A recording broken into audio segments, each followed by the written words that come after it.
এক বছরের মধ্যে কতটুকু শিক্ষার মান বেড়েছে, কতটুকু শিক্ষার মান উন্নত হয়েছে, এবং শেষ এক বছরের মধ্যে শিক্ষিত তরুণদের চাকরির কতটুকু বাজার মূল্য বেড়েছে, কতটুকু শিক্ষিত তরুণরা চাকরি পেয়েছে, এটা আসলে দেখার বিষয়। আমরা শুধু বলি সংস্কার বলতেছি, সংস্কার কোন জিনিস আমি তো জানি না। আসলে সংস্কার করতেছেন বলতেছেন, দেখতেছি এগুলো শুধু রাজনৈতিক জিনিস, রাজনৈতিক কীভাবে ভোট দিবে, কীভাবে এইসব জিনিস নিয়ে আপনারা বারবার কথা বলতেছে। কিন্তু শিক্ষিত তরুণরা যে বারবার অবহেলিত হচ্ছে, তাদের চাকরি নাই, তাদের পরিবারের অবহেলা, তাদের এই শিক্ষার মানটা একদমই তলানিতে গেছে, এটা আসলে কেউ দেখছে না, কেউ বলতে শুনছি না। অনেকে বলছে যে এক বছরের মধ্যে এত চাকরি দিবে। আমার হচ্ছে একটা ভিন্ন বিষয়, আমি ওই দিকে যাচ্ছি না। আমি যাচ্ছি যে বর্তমান এক বছর 2021 পর এখন পর্যন্ত কতটুকু গেছে, কতটুকু আমাদের শিক্ষার মানটা বেড়ে গেছে, কতটুকু চাকরির ব্যবস্থা হয়েছে, কতটুকু শিক্ষিত তরুণদের আপনারা চাকরি দিলেন, কতটুকু শিক্ষিত তরুণরা এগিয়ে যাওয়ার স্বপ্ন দেখলো। যারা 5ই আগস্টের পর বুঝতে পারছিল যে এই দেশের মধ্যে কিছু করতে পারবে, কিন্তু একটা চাকরির ব্যবস্থা হবে, আসলে কি ওই চাকরির ব্যবস্থা কি আসলে হয়েছে? হলে কতটুকু হয়েছে? আমি অনেক জায়গায় অনেক কিছু শুনলাম, এখন কোনটা বিশ্বাস করবো তা তো ঠিক না। তবে আমরা জানছি যে এখন ওই বিভিন্ন অফিসে, বিভিন্ন কোম্পানি, এখানে যারা ম্যানেজার আছে বা যারা উচ্চ পদের স্থানে কর্মীরা আছে, মানুষরা আছে, এরা কি বিভিন্ন সিন্ডিকেট করে তাদের নিজেদের মধ্যে লোক নিচ্ছে।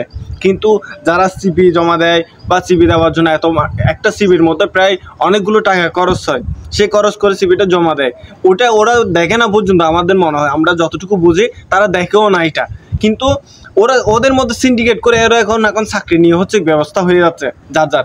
আর একটা দেখার বিষয় এবং বোঝার বিষয় হচ্ছে যে এখন আমরা মেয়েরা বলে যে সমান অধিকারের কথা বলে, হ্যাঁ, এখন সমান অধিকারের মধ্যে ছেলেরা কিন্তু নিজের অধিকারটা পর্যন্ত পায় না, নিজের অধিকারটা পায় না। যদি একটা প্রতিষ্ঠানের মধ্যে যদি এই চাকরির জন্য যদি 10 জন যায়, সেখানে যদি 2 জন মেয়ে যায়, আগে ওই মেয়েগুলোকে নিয়ে ফেলে। এখন ছেলেদের ওইখানে আর ঠাঁই পাওয়ার সম্ভাবনা থাকে না, কারণ 3টা সিটের জন্য 10 জন মানুষ কি দাঁড়িয়ে থাকে। 2 জন যদি মেয়েদেরই নেওয়া হয়, তাহলে একজন আসতে ছেলে, তো একজন ছেলের জন্য প্রায় ওরা অনেকজন এই একটা সিটের জন্য অপেক্ষা করে আছে। এখন আপনারা ভাবুন যে অনেকে বলে যে সমান অধিকারের কথা, কিন্তু আমরা পুরুষ মানুষই আসলে এখন ভুল করছি, এটা মনে হয় বাংলাদেশের মধ্যে পুরুষ মানুষকে ভুল করছি আমরা জন্ম গ্রহণ করে, কারণ আমরা একটা চাকরির জন্য চাকরিটাও সুবিধা মতো পাই না। আরও অনেকে বলে যে তাদের নাকি অধিকার দিচ্ছে না, তাদের নাকি অধিকারের সমস্যা, কিন্তু অধিকারের বঞ্চিত হচ্ছে বারবার আমরা পুরুষটাই মনে হয়। আসলে এটা দেখার বিষয়।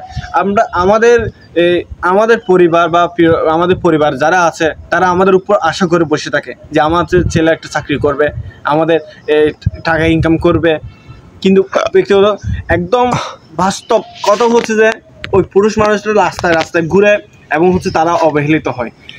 বর্তমান সরকারকে বর্তমান সরকারের দেখার দরকার সবচেয়ে শিক্ষিত তরুণরা কিভাবে তারা একটা চাকরি পাবে বা ব্যবসা বাণিজ্য কীভাবে করতে পারবে, কারণ এখন ব্যবসা করার জন্য অনেক টাকার প্রয়োজন হয়। আমাদের মতো গরিব অসহায় মানুষ যারা আছে, আমাদের মতন সাধারণ পরিবারের, মধ্যবিত্ত পরিবারে যারা আছে, আমাদের অত টাকা নাই যে একটা ব্যবসা দিব, অত টাকা নাই যে একটা ব্যবসা প্রতিষ্ঠান খুলে বসে থাকবো। তাই আমাদের চাকরি বা এগুলোর প্রতি আমাদের মনোযোগ চলে যায়।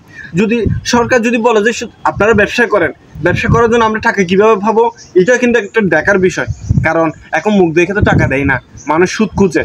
হ্যাঁ, এখন ব্যাংকে গেলে অনেক কাগজপত্র এই সেই, আরও এখানে আরও এই ব্যবসায়ীদের কোম্পানিগুলোকে দেখলে আরও অবাক হয়েছে, তার ব্যাংকের মানুষদের দেখলে অবাক হয়ে যায়। এরা পুরুষদের কি টাকা দেয় না, টাকা দেয় যে মহিলাদের দেখে, মানে মেয়েদেরকে টাকা দিবে, যে মেয়েদের ছাড়া কি পুরুষ মানুষকে টাকা দেয় না। তাহলে বিশ্বাস করেন, তাহলে আপনারা বুঝেন পুরুষ মানুষকে কেউ বিশ্বাস করতেছে না। হ্যাঁ, তারা কিন্তু মেয়েদেরকেই প্রায়োরিটি বেশি দিচ্ছে। প্রতিটি পদে অবহেলিত হচ্ছে। সরকারের উচিত এই জিনিসটা দেখা, পুরুষ মানুষরা কীভাবে এগিয়ে যেতে পারবে এটাও দেখা। আমি বলতেছি না যে নারীদের অবহেলা করুন, আমি এটা বলতেছি না, আমি বলতেছি 2 জনকে দেখুন, ওকে যেটা দেখতেছেন আমাদেরকে সেটা দেখুন, 2 জনকে সমানভাবে অধিকারটা দেন।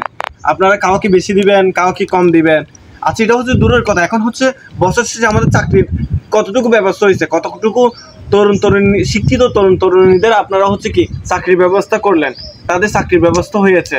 এটা আসলে দেখার বিষয়। আপনারা সংস্কার সংস্কার সংস্কার সংস্কার করে সবাই ফেনা ফেলতেছে, কিন্তু সংস্কারের বলতে দেখলাম যে শুধু হচ্ছে রাজনৈতিক আলাপ, এছাড়া আর কিছু দেখলাম না। তো আপনারা খাওয়ার জন্য এনে দান্দা করতেছেন, আমাদের জনগণের জন্য ভালটা করতেছেন আপনারা, আমাদের জনগণের জন্য ভালটা করতেছেন আপনারা। আপনারা সংস্কার আপনাদেরটা করতেছেন, আপনারা কিভাবে 5 বছর ধরে হচ্ছে মানুষকে চিবিয়ে খেতে পারবেন এটা দেখতেছেন, কিন্তু আমরা জনগণরা হচ্ছে ফুল মারা গেছে এটা দেখবেন না। এটাও তো আপনাদের দেখার বিষয়। তাই বলবো যে সরকারের উচিত সবকিছু বিবেচনা করে সাধারণ যারা এখন তরুণ শিক্ষিত তরুণ তরুণীরা আছে এদের চাকরি কীভাবে দেওয়া যায়, তাদেরকে একটা কোনো একটা ব্যবস্থা কীভাবে করে দেওয়া যায়, এটা ভাবনার বিষয়। এখন খুবই বিষয়, এই জিনিসটা খুবই প্রয়োজন। ধন্যবাদ।